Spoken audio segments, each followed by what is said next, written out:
Hi, good evening. Welcome to another edition of Neighborhood News. Tuesday night, Carlos? Yes, it's Tuesday night and we're back with one more show of Neighborhood News. If you are watching our show, it's not a Tuesday night, it's because you're watching a repeat show. So look for our new show next Tuesday at 7 o'clock. Yep. Or you can watch us on YouTube. John, I know we have a special guest today. Yep. I can say that's a very special guest. Absolutely. Very special guest. And before we talk to him, I'm just going to announce one thing that we have on our neighborhood going on. I don't know if you have anything at Niagara. No, not at this point. No. We have, and next week we're going to be talking about our agenda for this year that we got approved on our last meeting. But one thing that we're going to have is March 7th. We're going to have the delicious shrimp Mozambique that we did last year. Cool. And this is a fundraiser for our scholarship. Like we did last year, people liked it very much. The tickets just got done today, and I already have some people approaching me, and requesting some tickets. It's going to be the same thing. You can eat there, or you can take out, and it's $15 a ticket, and will be shrimp with Mozambique sauce, rice, and fries. Cool. So a very nice meal for $15, and you will help us give another $1,000 this year for one more kids going to college. Oh, cool. So you're going to talk about the breakfast together too, right? No, we're doing the shrimp. Oh, you're doing that? Oh, okay. Yes, we are doing the shrimp, and we are working right now in another event that we putting together to help us to get to $1,000. Usually, we this fundraiser, it's not enough to bring us to the $1,000. Okay. But we are booking another event, so the two events we should be very close to the $1,000 good. For the scholarship. But with that being said, we always forget. Most times we forget to thank CJ. Yep. And I have to say that it was probably the reason that we're here today, almost 3 years after, because he was the first one that pushed those buttons over there and to tell him what we had to do. Now it's the other way around. Now today we tell him what to do. But it's never enough to thank CJ Ferry. And wow, I introduced the guest today. See, there you go. It's probably that new haircut. That's what it is. That's yeah. Made me smarter. Well, made me smarter. As they always say in life, it's always nice to watch your children grow up. Yeah. And honestly, all the shows I've worked on over the past couple of years, and there have been many, there are only a few which are still in production. Mm-hmm. And this is one of the shows that produce a lot of information for our community. And believe it or not, we get viewers of your program across the nation, not just here in Fall River. You have a good viewing audience, obviously, on Channel 95. But when we started putting the shows on the internet and making them available through YouTube, all of a sudden, your viewership started going up. And one of the things that I've just added to what is now known as South Coast Media is we now have a Roku channel. I don't know if you're familiar with Roku, but Roku is a streaming media device. You plug it into your TV, and you can get HBO, Cinemax, Hulu, Netflix, all of these different programs. Well, we now have a South Coast Media channel, and that channel will be airing your show as well. Oh, cool. So it's another means of getting out the information about Fall River. And we've all stood upon Fall River hasn't been marketed well. People don't know what's going on. Now, on my particular show, nobody would want to come to Fall River. We call things out the way we see them, and Chip and I are very clear about that. On Richard Urban's show, we have a different take on things. We come from a veterans standpoint, and we also come from a neighborhood standpoint. With Richard, we produce the South End Neighborhood Association meeting show that gets aired regularly. I'm still waiting for both of you to want to do that, but we'll be waiting a while, I think. Maybe John. No, I don't mind. That's Yeah. something, yeah. Yeah. Because there are a lot of people, as you know, especially in weather like we've been having, who don't leave their house, and they would love to see that. And there's a lot of people who, for one reason or another, can't get to the meeting because of work or childcare issues or whatever the case may be, and they want to know what's going on. So I think neighborhood news provides a good portion of that information, and I think that the neighborhood associations do that. I have never been a huge advocate of the neighborhood associations, but that's because a select few have done things a little differently, and I didn't believe in that. I believe that the neighborhood associations should represent the members of their association. You, the Flint, you, Niagara, which is my neighborhood, and both of you do that very well. You don't get caught up in, you know, this is the mayor, this is the city council, this is who we're backing, and I think that's what happens, why a lot of people tend to get upset with the neighborhood associations. And it's good that you mentioned that because it's another thing that I have to thank you is being a friend. We know that you are part of the recall issue. We still disagree today on the purple bags. Matter of fact, last time you were here, you were in purple. I wore one. I'm glad that you're in black today. Yeah, well, my I don't know what that means. My wardrobe has changed. But Yeah, that's right. the good thing is that besides we not agreeing in a lot of stuff, through this whole process, we still friends. And we have no problem discussing the problems, not being agreeing with each other, but on the back, still friends. Right, and the one thing about us is that we don't have a problem with debating an issue, okay? And that's what we need in Fall River. We need good debate. I'm not saying you're wrong. You're not saying I'm wrong. My opinion is mine, yours is yours. Exactly. But you know what? When we're done with that, we can go out and have a drink afterwards. Exactly. Or grab a bite to eat. Or, I mean, we see each other in different places. We say hello. Today I was going to throw a snowball at you because you didn't say hi to me. But, you know, these are the things we do, okay? And that's what good government is about. Yes. Okay. You know, I always say I would love to see a government in the United States like the House of Commons, where they're just in there and they're yelling at each other, but they're getting things accomplished. Yes. Okay. And there's nothing wrong with debate. It's when you're afraid to debate and you are afraid to follow blindly. Yes. That all of a sudden we don't That you we hide. don't get what we want. That you hide, and we don't know where you stand. Exactly. You know? And the one thing I can honestly say, at least about the three of us, is even though we disagree with each other's opinions sometimes, we've never changed from them. Exactly. Okay? We've never changed from them. You still love purple bags. Yeah. I still hate purple bags. And, you know, we don't change it. Say, oh, well, you know what? You were right. That, you know, don't get me wrong. I'm not saying that I'm not unwilling to bend. But if you can show me the reality beyond it and where the benefit is, you know, I'll give it a serious look. At this point in time, on that issue, I can't see it. And on that issue, I don't know if John agrees with me. It's different ways why we agreed with the purple bag. Right. My only reason that I agreed with the purple bag was because we were going to increase the Revenue. Revenue? No, recycling. Recycling. I'm sorry. Yeah. The recycling. I never really was in favor because we were supposed to raise $3 million for the city. I based my like on the purple bags was because now is something that's going to force people to do recycling. Yep. But and I agree with that. I agree that is supposed to what's happened. But also, recycling is a commodity. Okay, we should be generating an income stream from that, not a loss, and we generate a loss on that.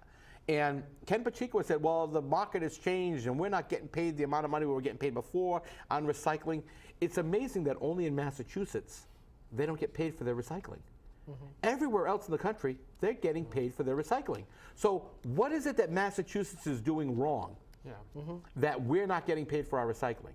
Because you and I both know if I take the bottles back to the store, I'm getting a nickel a piece on them. The stores are getting 7.5 cents a piece on them. And Tomro, which is the company that handles the whole thing, is getting 12 to 13 cents a piece on them. So people are making money off of this recycling, but the cities aren't. We're still paying to get rid of it. But the private companies, the private vendors, are turning around and they're saying, don't do the separating, put it all in, we do single stream, and we have a 99% recycle rate. I use a private vendor in my properties, and I pay $23 a month for my bin. All my trash goes into it. And I've actually visited the facility where this goes. They actually do an amazing job at separating it. Yeah. Okay? And they're making money on it. And that's what's keeping my price low. So if a private company is making money on it, why aren't municipalities? And that's why I have a problem with this pay-as-you-throw program. The other big problem is, although they say, oh no, we look at the bags and we know what's happening, and if you have a problem, bring us the ripped bag and we'll replace it. They don't. They don't replace them. And the bags are very flimsy. Yeah. You know, and everyone's saying the same thing. And I think what the city council did a week ago, 2 weeks ago, on calling out Ken Pacheco. Well, I think this is something that, CJ, all three of us agree on, right? Yeah, I mean, to have this plan in effect and knowing that by telling the people of Fall River, don't buy the bags. Yeah. Don't buy them. You don't have to buy them. You honestly don't have to buy them because guess what? There's no way to enforce it. Yeah. You went out and told people that, and you're saying that you've already got a $4.5 million budget shortfall in the school department, and initially we were looking at a $7 million shortfall, and they said, oh, no, that's way exaggerated. Nobody's telling us the truth. But now you're definitely going to look at where's this $3 million going to come from if everyone turns around and says, I'm not going to buy the bags. Kathy Ann Viveris said at that meeting, you should buy the bags to support the city. I mean, are we all going to be just so nice about it? I agree. I agree with what she said. However, it's only reaching out to a minority of people. Right. The majority are not going to follow the rules if there's no enforcement behind Exactly. it. Exactly. And I think that's been the problem. I'm hoping with these folks that they've hired, but I mean, look, we can't even get sidewalks clean, for Christ's sakes. Yeah. And I'm talking about the residents that are here. The only way they're going to do it is if they get fined. That's But the only way. John, and I had this conversation with Ken Pacheco. I've had it with the city councilors. I go out there with a snow blower, and I clean my sidewalks from property line to property line. Okay, I put my snow blower back in because right down to the bare concrete. It's right down. No problem whatsoever. And then a snow plow comes by and plows onto the sidewalk, the snow, and the driver turns around and tells me, where am I supposed to put it? That's not my problem. Okay, so at what point do you turn around as a property owner and as a citizen and say, why am I going to do this? Because all you're going to do is keep putting it on there. I actually stood right on the corner of my property, because as you know, where I live, and the plow driver told me to move. I said, I'm not going to move. He goes, I got to put this snow somewhere. I said, put it somewhere else. You're not putting it here. I plowed this out too many times. And if you go by, I couldn't, they had put so much, I couldn't even get the snow blower through to the street. So for people to get around, they got to go around the property, over to my driveway, and then onto the street.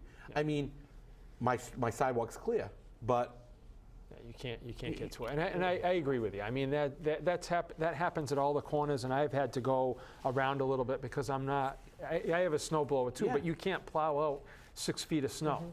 Especially stuff that's becoming rock hard from the cold and the amount of melting that's taking place. It's causing bricks of ice. So your snowblower engine just goes, I'm done. And we still have, we just in a week, we have another two coming. Just this week, we're talking about tomorrow, I believe, a couple inches. Yeah, that's only 2 inches, right? And then the weekend supposed to be a little bit more. Right. Oh, really? Oh, Yes. My point is, if the streets are already narrow now, that snow is gonna just froze. Yeah. So every time that you're gonna clean now, you're gonna hit that rock, and you wanna stay away from them. So we'll come. But that's why I spoke, and I know both of you have heard about this before, because I've said this for years. We need to move away from snow plowing. Snow plowing is not efficient, and it wastes a lot of money. In this snow removal alone, they actually had people who were hired by the city to follow the private vendor snow plows to make sure they were plowing the streets. Okay? That's a waste of money. You're throwing good money after bad. Yeah. When you look at cities and towns across the country, I mean, even as close as Sutton, Massachusetts, you look at New York, you look at Canada, you look in Minnesota, Wisconsin, they don't do plowing. Yeah. They remove the snow. They get devices, they put them on the front of trucks, they either blow the snow behind the truck, into the dump truck, or they blow it in front of them or onto the side. They then take that snow to a park. They dump it into the park, and the snow melts there in the park. The parks aren't in use in the winter. I mean, unless you're talking about North Park, you know, for sledding. But I mean, for the most part, the majority of parks in Fall River are not used in the winter. Yeah. So that's a perfect place to put this snow. In the Niagara neighborhood, they're dumping it all at Watuppa Heights, the old Watuppa Heights property. Again, not a bad location to put it. It should be further upland, but that's okay. And you would save money. We spend thousands of dollars every snowstorm sending backhoes into downtown Fall River to plow out the courthouse. They don't pay any taxes, but we plow it out. And what does the major citizenry, the major citizens at Fall River get from plowing out the courthouse? Nothing, except the bill. And it's funny that you're saying that, and I watched the video that you posted. It's all over Facebook. And when I got, yesterday, when I got to one of my clients, I saw the driveway was all clean, and you have like kind of go around the property. It's a big, it's a huge house. $3.5 million. So have them give some money to the city. I know. So that's what we need to fix the budget. So what I saw was I didn't see no snow. Yeah. The driveways were clean. Yeah. Okay, and I started questioning myself, where's the snow? Yeah. So I went to one of the garages, and the tractor that he has to cut the grass, he actually has a blower on the front, and he takes the snow, just like on the video. Yep. He takes the snow into a car. He has a car with 4 wheels, and he puts them on the back of the property. So you don't see mountains of snow when you get into this home. You see just the snow on the ground, and the driveway is all clean. And it was like, you know, it's, I mean. But you see, this is the thing. And then Ken Pacheco says that the private vendors won't invest in that equipment. Well, guess what? If the private vendors don't invest in that equipment, the private vendors don't work. Therefore, the private vendor doesn't get any money. But instead, we'll spend thousands and thousands of dollars on pickup trucks with a blade on the front that get stuck in the snow. People don't even realize that in these past few snowstorms that we've had, EMS, the ambulances, the city ambulance service, has actually had to call back to dispatch to have them call to DCM to have a plow truck dispatched to plow out the road so they could get to the victim. Okay, by which time the victim could possibly be dead. Okay, because they couldn't get to them because the streets aren't clear. You know what I think, I mean, I could be wrong, but I think the problem was that we wait too long to stop plowing the streets. I think that's what our problem was, because the big storm, I got a plow on my streets on the end of the day, after all that snow was on the ground. Just last week, that we had just a foot of snow, between 9 in the morning and I had a doctor's appointment at 1:30, I had 3 times the plow on, 6 times the plower on my street. It's because you're out in the country. 6. You're out in the country there. Move to the city where you'll see them come by more often. That's why I think Give me an explanation of my neighborhood. That's why I think that was the problem. Well, they wait too long to stop plowing, and by the time they stop plowing, it was too much snow just to carry in front of the car of the truck, and they just keep piling on the sides. Well, I think that's what we ran into. I will give Mayor Sutter and Ken Pacheco, you know, credit where credit is due.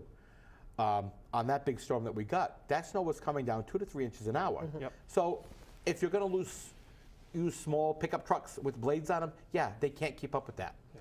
If they had used bigger trucks with the proper plows, they would have at least kept the streets clear. All right. right now we're looking at one mess after another. And the problem is we're not making it any better anywhere. And the thing that really bothered me more than anything else was the fact that DCM is being utilized by SRTA and the Fall River Housing Authority to remove snow. What services are provided by either of those agencies to the people of Fall River? One is providing housing, the other is providing transportation. The transportation, I might say okay, but the Housing Authority has the money in their budget to pay for this. So my question is CERTA and the Fall River Housing Authority paying for this? And if they are, then that means DCM is, generating funds, which makes them self-sufficient, which means they shouldn't be getting $1 in taxes. But again, in Fall River, like they were supposed to do with the pay-as-you-throw, that money was supposed to go into a special fund, an enterprise fund specifically related towards waste management. It never did. But that's what the law says it's supposed to do, the state law. And now, if they're generating money on snow removal, then that means DCM in their snow removal process is an enterprise fund. So they shouldn't be getting tax dollars for that either. But in Fall River, we like to live on both sides of the fence, and we can't. And this is how we embellish things. Fall River Housing Authority is also collecting recycling through DCM. They're going around. And Ken Pacheco said, well, it's a pilot program. Doesn't matter. You're generating income from that recycling pickup. And we're also spending money to get rid of it. So, again, if you're an enterprise fund, like the water department, like the sewer department, you have to be self-sufficient. Make yourself self-sufficient. But again, people don't want to always hear it. And this is what makes it more difficult for we as the taxpayers to understand what's going on, because we don't know what to believe anymore. And we can just look at that just from the net school spending shortfall. 2.5, 2.7, 2.5, 3.5, 4.5, and we keep getting that. And then when Mayor Sutter took office, it was a $5 to $7 million shortfall. Then it was, oh no, that's actually in 2016. How can you already predict a shortfall for 2016 when it's not even here yet? And so people want the truth. We want the truth as taxpayers. We want the truth as citizens of Fall River. And unless we get that, how can we develop a trust in our government and expect us to do what they would like us to do when we're not being told the whole story? Yeah, as far as what you're talking about with the net school spending, I'm thinking sometimes that some of this shouldn't be getting out, that they think this is what it is, but they're looking at it. So I think sometimes it goes back to the recycling thing. Right. Why would you announce that? That was probably something that was told to you as a member of this group, and then you figure it out. But why would you say this without any kind of solution to this? Why would you do that? So I think some of this, like that whole net school spending, it's gone to this. Maybe that's what they're thinking, but it might be resolved, but they get putting it out there, and why would you do that? Well, that was Meg Mayo Brown who talked about the net school spending on the radio. She is the one that made the statements. Oh, okay. She's the one that made the absolute statement. So this didn't come from a school committee member or somebody, this came directly from the horse's mouth. I was going to say something else. But, it's when it's coming directly from the person who should know. I mean, why didn't you know this last year? Yeah, well, and CJ, I'm thinking that, and I'm not a finance person, but I'm thinking that if you have a 3.5 shortfall, the longer you don't pay it, now it's adding up, and so that might be part of the whole situation with that too. But the thing is that the city council approved the use of the free cash. And by the way, the definition for free cash is we overtaxed you, and this is how much we got left over. That is the true definition. Really? That is the true definition of it. That is the true definition of free cash. So they overtaxed the residents of Fall River by $3-some-odd million, and that's what that is. And they're going to use that to pay the shortfall. Well, now they don't even have enough to pay that shortfall, and that was approved, and they never paid it. So if they didn't pay it, they didn't pay it because they already knew that it was not enough? And these are the questions we have to ask. But when we ask, nobody wants to give us the answers. And that's why it's responsible for us as the voters and us as the taxpayer to ask questions. And we all know that I do that. We know that you do that. But we can't represent 88,000 people when we're only one voice. Yeah. And that city council chamber can hold a lot more than what shows up for a meeting. Yeah. No, I agree. People are not involved the way they should be. you know? Yeah, but I have to say, one of the good things that came out of the recall was a lot more people now paying more attention to government. Right. Yeah. And a lot more people now have questions. And you know, so that's what one of the good things, and before we finish our show, I have to say and congratulate you for the recall effort. I know it was a lot of work, and you guys, I think, did the job well done. I still have my questions about. It's one of the things that we still don't agree on, but it was done. Now I just hope that the mayor that was elected for a year gets re-elected in a normal election, because if that doesn't happen, that's going to tell me that I was right, that we just waste $60,000 and we waste a year stuck doing nothing. Well, I don't think we wasted $60,000, but I do believe that. If you don't get reelected. Well, I don't even think it has to do with that. I don't think it has to do with I don't that, think it has to do with Carlos. that. I think that what that will show is if he does not get reelected, especially if he doesn't make it through the primary and we get another Bob Carrera election, okay, it just shows that the people of Fall River saying, I'm not going to tolerate this anymore. You screwed up from day one. Yeah. That's it. You don't get any more. Because everyone keeps asking, give him a chance, give him a chance, give him a chance. It's been 40 days. Guess what? If in 40 days you still haven't come out with anything definitive, when are you going to come out with it? And he said at one point 6 months. Well, 6 months puts us into the new budget. So Yeah, makes it that's what we- difficult. Yeah. But you know, even But it now, was done, and you know. right. But even looking back, sometimes I keep saying, you know, better the devil you know. Yeah. Sometimes, and you know, I'm hoping I'm wrong there. I really do. So we have our hopes, right? Yeah, we have Both our of hopes. us. Well, but I think as far as you talking about the $60,000, there was far more money that has been spent that shouldn't have been spent, that could have been given back to the I taxpayers. do agree. So, I do agree. you know. But if you're saving money, and you don't put those 60 there, you're not going to get it. You know what I'm saying? That's what I'm trying to say. Is if we're trying to save, Yeah. and if you don't put the money there, it's not saved. It's gone. Yeah, I get what you're saying, but I think whenever people's voices are heard, it's worth the money. That's the part that I agreed and it was worth it. Is we heard from the people, and they have the voice, and they said it what they want to. And they came out. And I have to respect they came that. out. And they came out. Came out. Great. And they came out. So CJ, half an hour. That was a past half hour. Gee.